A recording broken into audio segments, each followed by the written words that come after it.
ಓಂ ಶ್ರೀ ಗುರುಭ್ಯೋ ನಮಃ ಗಂ ಗಣಪತಯೇ ನಮಃ ದ್ರಾಂ ದತ್ತಾತ್ರೇಯಾಯ ನಮಃ. ನೋಡಿ, ಕುಂಭರಾಶಿಯವರಿಗೆ ಈ ಒಂದು ಆಗಸ್ಟ್ ಮಾಸದಲ್ಲಿ ಈ ಒಂದು ಯೋಗ ಅಂತಂದರೆ ಗುರು ಶುಕ್ರ ಯೋಗ ಪಂಚಮದಲ್ಲಿ, ಇದು ಕುಂಭರಾಶಿಯ ಸ್ಥಾನ.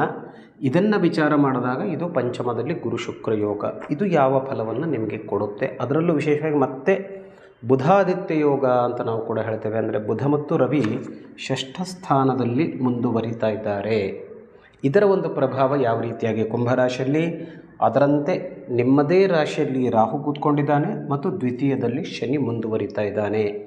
ಇದೆಲ್ಲವನ್ನು ನೋಡಿದಾಗ ಈ ಒಂದು ಮಾಸ ಅಂತಂದರೆ ಆಗಸ್ಟ್ ತಿಂಗಳ ಮಾಸ ನಿಮಗೆ ಯಾವ ರೀತಿಯಾಗಿರುತ್ತೆ ಅಂತ ಅನ್ನೋದನ್ನು ಪ್ರತಿಯೊಂದು ಸ್ಥಾನಕ್ಕೆ ಅನುಗುಣವಾಗಿ ನಾವು ಚಿಂತನೆಯನ್ನು ಮಾಡ್ತೇವೆ.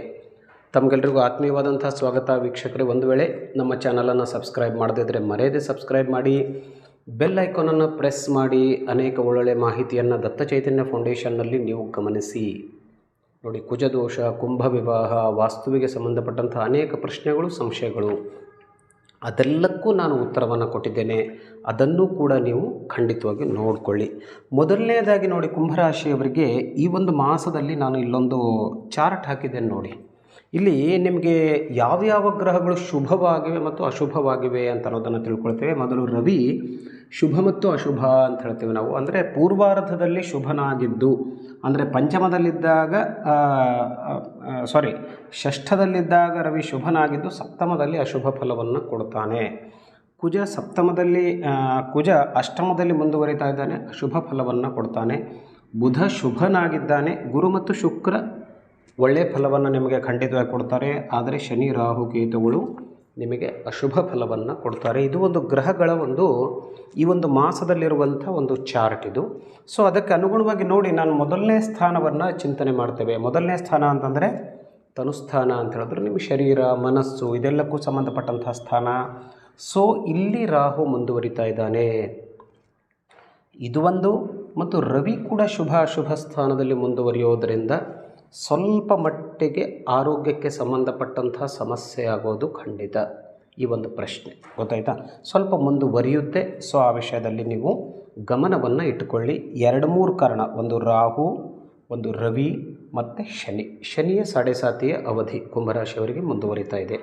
ಸೊ ಹಾಗಿದ್ದಾಗಲೂ ಕೂಡ ನಿಮಗೆ ಶಾರೀರಿಕವಾಗಿ ಮತ್ತು ಮಾನಸಿಕವಾಗಿ ಸ್ವಲ್ಪ ಮಟ್ಟಿಗೆ ತೊಂದರೆ ಖಂಡಿತವಾಗಿಯೂ ಇರುತ್ತೆ. ಇದು ಮೊದಲನೇ ಸ್ಥಾನ. 2ನೇ ಸ್ಥಾನ ಅಂತ ನಾವು ಹೇಳ್ತೇವೆ, ಇದು ಶನಿ ಧನಸ್ಥಾನ ಅಂತ ನಾವು ಹೇಳ್ತೇವೆ. ವಿದ್ಯಾಸ್ಥಾನ ಕೂಡ ಆಗಿರಬಹುದು, ಧನಸ್ಥಾನ ಕೂಡ ಆಗಿರಬಹುದು. ಇದರ ಅಧಿಪತಿ ಗುರು ಆಗಿದ್ದಾನೆ, ಪಂಚಮದಲ್ಲಿ ಗೋಚರದಲ್ಲಿ ಮುಂದುವರಿತಾ ಇದ್ದಾನೆ, ಚೆನ್ನಾಗಿದೆ. ಮಿಶ್ರ ಫಲವನ್ನು ನೀವು ಅನುಭವಿಸ್ತೀರಿ. ಯಾಕೆಂದರೆ ಧನಸ್ಥಾನದಲ್ಲಿ ಶನಿ ಕೂತ್ಕೊಂಡಾಗ ನಿಮಗೆ ಬರುವಂಥ ಒಂದು ಹಣ ಏನಿರುತ್ತೆ ಅದು ನಿಧಾನವಾಗಿ ಬರುತ್ತೆ.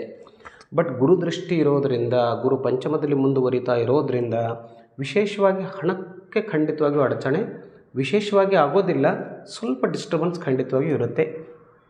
ತೃತೀಯ ಸ್ಥಾನವನ್ನು ನೋಡಿಕೊಂಡಾಗ ನೋಡಿ, ತೃತೀಯಾಧಿಪತಿ ನಿಮಗೆ ಕುಜನಾಗಿದ್ದಾನೆ, ಮೇಷರಾಶಿ ಅಧಿಪತಿ ಕುಜ. ಸೊ ತೃತೀಯ ಸ್ಥಾನ ನಿಮ್ಮ ಪರಾಕ್ರಮ ಸ್ಥಾನ ಅಂತ ಹೇಳ್ಬೋದು. ಆಮೇಲೆ ನಿಮ್ಮ ಭ್ರಾತೃಸ್ಥಾನ ಅಂದರೆ ಅಣ್ಣ ತಮ್ಮಂದಿರ ಸ್ಥಾನ ಅಂತ ಕೂಡ ನಾವು ಗಮನಿಸಬಹುದು. ಸೊ ಈ ಸ್ಥಾನದ ಅಧಿಪತಿ ಕುಜ 8ರಲ್ಲೇ ಇದ್ದಾನೆ. ಸೊ ಈ ಸ್ಥಾನಕ್ಕೂ ಕೂಡ ನಿಮಗೆ ಬಲ ಸಿಗೋದಿಲ್ಲ ಅಂತ. ಅಂದರೆ ಅಣ್ಣ ತಮ್ಮಂದರು ನಿಮಗೆ ವಿಶೇಷವಾಗಿ ಸಪೋರ್ಟ್ ಮಾಡೋದಿಲ್ಲ, ನಿಮ್ಮ ಫ್ರೆಂಡ್ಸ್ ನಿಮಗೆ ಸಪೋರ್ಟ್ ಮಾಡೋದಿಲ್ಲ, ಗೊತ್ತಾಯ್ತಾ. ಸ್ವಲ್ಪ ಪರಾಕ್ರಮ ಸ್ಥಾನ ಅಂತ ಹೇಳಿದೆವಲ್ಲ, ಕುಜ ಚೆನ್ನಾಗಿದ್ದರೆ ನಿಮಗೆ ಒಳ್ಳೆಯ ಧೈರ್ಯ ಇರುತ್ತೆ, ಅಲ್ಲೂ ಕೂಡ ನಿಮಗೆ ಸ್ವಲ್ಪ ಮಟ್ಟಿಗೆ ಹಿಂಜರಿಕೆ ಖಂಡಿತವಾಗಿಯೂ ಉಂಟಾಗುತ್ತೆ. ಇನ್ನು ಚತುರ್ಥ ಸ್ಥಾನ ಅಂತಂದರೆ ವೃಷಭ ರಾಶಿ ಇರುತ್ತೆ ಇಲ್ಲಿ. ಸೊ ಅದರ ಅಧಿಪತಿ ಶುಕ್ರ ನಿಮಗೆ ಪಂಚಮದಲ್ಲಿದ್ದಾನೆ. ಸೊ ಇದು ಸುಖಸ್ಥಾನ ಅಥವಾ ವಿದ್ಯಾಸ್ಥಾನ ಅಂತ ಕೂಡ ಹೇಳ್ಬೋದು. ಇದು ಚೆನ್ನಾಗಿದೆ. ಸೊ ಈ ಸ್ಥಾನ ಚೆನ್ನಾಗಿರೋದರಿಂದ ಸುಖಸ್ಥಾನ. ಈ ಒಂದು ಮಾಸದಲ್ಲಿ ಒಂದು ಶುಕ್ರನ ಆಧಿಪತ್ಯಕ್ಕೆ ಒಳಪಟ್ಟು ನೀವು ಬಹಳ ನೆಮ್ಮದಿಯಾಗಿ ಆರಾಮವಾಗಿ ಇರ್ತೀರ, ಕೆಲವೊಂದಷ್ಟು ಪ್ರಾಬ್ಲಮ್ಸ್ಗಳನ್ನು ಬಿಟ್ಟರೆ. ಯಾಕೆಂದರೆ ಶುಕ್ರ ಸಂಬಂಧಿದ್ದಾನೆ. ಸ್ವಲ್ಪ ಖರ್ಚು ಮಾಡಲಿಕ್ಕೆ ಅನಾವಶ್ಯಕವಾಗಿ ನಿಮ್ಮ ಕುಟುಂಬಕ್ಕಾಗಲಿ ಅಥವಾ ನಿಮ್ಮ ವೈಯಕ್ತಿಕವಾಗಿ ಸಾಕಷ್ಟು ಖರ್ಚನ್ನು ಮಾಡ್ತೀರಾ, ಅದರ ಬಗ್ಗೆ ಗಮನ ಇರಲಿ. ಇನ್ನು ಪಂಚಮ ಸ್ಥಾನ ಅಧಿಪತಿ ಮಿಥುನ ರಾಶಿ ಇರುತ್ತೆ, ಅಧಿಪತಿ ಬುಧ ಕೂಡ ಏನಪ್ಪ ಅಂತಂದರೆ ಷಷ್ಠದಲ್ಲಿ ಮುಂದುವರಿಯೋದರಿಂದ ಇದು ವಿದ್ಯಾಸ್ಥಾನ ಅಂತ ಕೂಡ ನಾವು ಹೇಳ್ತೇವೆ, ಸಂತಾನ ಸ್ಥಾನ ಅಂತ ಕೂಡ. ಅಲ್ಲಿಯೇ ಗುರು ಶುಕ್ರ ಇರೋದರಿಂದ ಒಂದು ವೇಳೆ ಇಲ್ಲಿವರೆಗೆ ಮಕ್ಕಳಾಗದೇ ಇದ್ದರೆ ಸಂತಾನ ಯೋಗ ಖಂಡಿತವಾಗಿಯೂ ಇದೆ. ವಿದ್ಯಾಭ್ಯಾಸದಲ್ಲೂ ಕೂಡ ನಿಮಗೆ ಪ್ರಗತಿ ಆಗುತ್ತೆ. ಗೊತ್ತಾಯ್ತಾ. ಯಾವುದಾದ್ರೂ ಪರೀಕ್ಷೆ ಯಾವುದಾದ್ರೂ ಈ ವಿಷಯದಲ್ಲಿ ಇದ್ದಾಗ ನಿಮಗೆ ಖಂಡಿತವಾಗಿಯೂ, ಯಾಕೆಂದರೆ ಅದರಲ್ಲಿ ದ್ವಿತೀಯದಲ್ಲಿ, ಪಂಚಮದ ದ್ವಿತೀಯದಲ್ಲಿ ಬುಧ ಮುಂದುವರಿತಾ ಇದ್ದಾನೆ. ಸೊ ಹಾಗಾಗಿ ನಿಮಗೆ ಇದು ಒಳ್ಳೆಯ ಸ್ಥಾನ ಅಂತ ಹೇಳ್ಬೋದು. ಒಳ್ಳೆಯ ಲಾಭ ಇಲ್ಲಿ ಈ ಸ್ಥಾನಕ್ಕೆ ಸಂಬಂಧಪಟ್ಟಂತೆ ನಿಮಗೆ ಖಂಡಿತವಾಗಿಯೂ ಸಿಗುತ್ತೆ.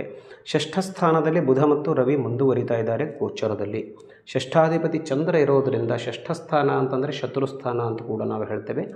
ಇದರ ಅಧಿಪತಿ ಚಂದ್ರ ಇರೋದರಿಂದ, ಚಂದ್ರ ಮೇಲಿಂದ ಮೇಲೆ ಸ್ಥಾನವನ್ನು ಬದಲಾಯಿಸೋದ್ರಿಂದ ಈ ವಿಷಯಕ್ಕೆ ಸಂಬಂಧಪಟ್ಟಂತೆ ನಿಮಗೆ ಸ್ವಲ್ಪ ಮಟ್ಟಿಗೆ, ಯಾಕೆಂದರೆ ರವಿ ಇದ್ದಾನೆ, ರವಿ ಚೆನ್ನಾಗಿರುವಂಥ ಒಂದು ಫಲವನ್ನು ಖಂಡಿತವಾಗಿಯೂ ಕೊಡ್ತಾನೆ.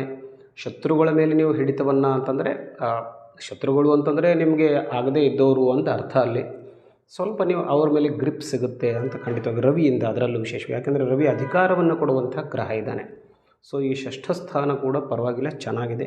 ಇನ್ನು ಸಪ್ತಮದಲ್ಲಿ ಸ್ವಲ್ಪ ರವಿ ಕೂಡ ಬಂದಾಗಲೂ ಕೂಡ ಸಪ್ತಮ ಸ್ಥಾನ ದೂಷಿತವಾಗುತ್ತೆ, ಯಾಕೆಂದರೆ ಸಪ್ತಮಾಧಿಪತಿ ರವಿ ಇದ್ದಾನೆ. ಸಪ್ತಮದಲ್ಲಿ ಅಷ್ಟು ವಿಶೇಷವಾಗಿ ಒಳ್ಳೆಯ ಫಲವನ್ನು ರವಿ ಕೊಡೋದಿಲ್ಲ. ಮತ್ತು ಸಪ್ತಮದಲ್ಲಿ ನೋಡಿ ಕೇತು ಮುಂದುವರಿತಾ ಇದ್ದಾನೆ. ಸಪ್ತಮ ಸ್ಥಾನ ಅಂತಂದರೆ ದಾಂಪತ್ಯ ಜೀವನ ಅಂತ ಹೇಳ್ತೀವಿ ನಾವು, ಜಾಯಾಸ್ಥಾನ, ಪತಿ ಪತ್ನಿ ಇಬ್ಬರಿಗೂ ಸಂಬಂಧಪಟ್ಟಂಥ ಸ್ಥಾನ ಇರೋದರಿಂದ ಈ ವಿಷಯದಲ್ಲಿ ಸ್ವಲ್ಪ ಜಾಗ್ರತೆಯನ್ನು ವಹಿಸಿ. ಸಪ್ತಮ ಸ್ಥಾನಕ್ಕೆ ಗಂಡ ಹೆಂಡತಿ ಮಧ್ಯೆ ಅನಾವಶ್ಯಕವಾದಂಥ ಭಿನ್ನಾಭಿಪ್ರಾಯ, ಕೇತು ಸ್ವಲ್ಪ ಮಟ್ಟಿಗೆ ಅನಾವಶ್ಯಕವಾದಂಥ ತೊಂದರೆಯನ್ನು ಕೊಡುವಂಥ ಸಾಧ್ಯತೆ ಇರೋದರಿಂದ ಈ ವಿಷಯದಲ್ಲಿ ದಾಂಪತ್ಯ ಜೀವನದಲ್ಲಿ ಒಂದಷ್ಟು ವಿರಸ ಉಂಟಾಗುವಂಥ ಸಾಧ್ಯತೆ ಖಂಡಿತವಾಗಿಯೂ ಇರುತ್ತೆ. ಆ ವಿಷಯದಲ್ಲಿ ಎಚ್ಚರಿಕೆಯನ್ನು ತೆಗೆದುಕೊಳ್ಳಿ. ಇನ್ನು ಅಷ್ಟಮ ಸ್ಥಾನದಲ್ಲಿ ಕುಜ ಮುಂದುವರಿತಾ ಇದ್ದಾನೆ. ಸ್ವಲ್ಪ ಇದು ಕೂಡ ನಿಮಗೆ ಡೇಂಜರ್ ಆಗಿರುವಂಥ ಸ್ಥಾನ. ಅಷ್ಟಮ ಸ್ಥಾನ ಅಂತ ಕೇಳಿದ್ರೆ ಆಯುಷ್ಯ ಸ್ಥಾನ ಅಂತ ಹೇಳ್ತೇವೆ. ಅದರಲ್ಲಿ ಕುಜ ಬಂದಾಗ ವಿಶೇಷವಾಗಿ ಅಪಘಾತ ಯೋಗವನ್ನು ಆತ ಒದಗಿಸ್ತಾನೆ. ಹಾಗಾಗಿ ಹೊರಗಡೆ ಹೋಗುವಾಗ ಗಾಯಗಳಾಗುವಂಥ ಸಾಧ್ಯತೆ, ಅಪಘಾತವಾಗುವಂಥ ಸಾಧ್ಯತೆ ಇರೋದರಿಂದ ಸ್ವಲ್ಪ ನೀವು ಎಚ್ಚರಿಕೆಯನ್ನು ವಹಿಸಿದರೆ ಖಂಡಿತವಾಗಿ ಒಳ್ಳೆಯದಾಗುತ್ತೆ. ಇನ್ನು 9ನೇ ಭಾವವನ್ನು ನೋಡಿದಾಗ ಅಲ್ಲಿ ತುಲಾರಾಶಿ ಯಾವುದೇ ಗ್ರಹ ಇಲ್ಲಿ ಇಲ್ಲ, ಆದರೆ ಇದು ಭಾಗ್ಯಸ್ಥಾನ ಅಂತ ಕೂಡ ನಾವು ಹೇಳ್ತೇವೆ. 9ನೇ ಭಾವದ ಅಧಿಪತಿ ಶುಕ್ರ ಇದ್ದಾನೆ. ವೃಷಭ ತುಲಾ ಶುಕ್ರನ ಅಧಿಪತಿ, ಆತ ಪಂಚಮದಲ್ಲಿ ಮುಂದುವರಿತಾ ಇದ್ದಾನೆ. ಷಷ್ಠದಲ್ಲಿಗಿಂತಲೂ ಪಂಚಮದಲ್ಲಿದ್ದಾಗ ಭಾಗ್ಯಸ್ಥಾನಕ್ಕೆ ಸಂಬಂಧಪಟ್ಟಂತೆ ಒಳ್ಳೆಯ ಫಲವನ್ನು ಖಂಡಿತವಾಗಿಯೂ ಕೊಡ್ತಾನೆ. ದಶಮಸ್ಥಾನದ ಅಧಿಪತಿ, ದಶಮಸ್ಥಾನ ಅಂತಂದರೆ ಉದ್ಯೋಗ ಸ್ಥಾನ ಅಂತ ಕೂಡ ಹೇಳ್ಬೋದು, ಕರ್ಮಸ್ಥಾನ ಅಂತ ಕೂಡ ಹೇಳ್ಬೋದು. ಅದರ ಅಧಿಪತಿ ಕುಜನಾಗಿದ್ದಾನೆ. ಉದ್ಯೋಗದಲ್ಲೂ ಕೂಡ ವಿಶೇಷವಾಗಿ, ಯಾಕೆಂದರೆ ಅಧಿಪತಿ ಕುಜ ಮತ್ತು ಅಷ್ಟಮದಲ್ಲಿ ಮುಂದುವರಿತಾ ಇರೋದರಿಂದ ಉದ್ಯೋಗದಲ್ಲಿ ಸ್ವಲ್ಪ ಮಟ್ಟಿಗೆ ವಿರಸವಾಗುವಂಥ ಸಾಧ್ಯತೆ ಇರುತ್ತೆ. ಅದನ್ನು ನೀವು ಸ್ವಲ್ಪ ಬ್ಯಾಲೆನ್ಸ್ ಮಾಡಿಕೊಂಡ್ರೆ ಒಳ್ಳೆಯದು.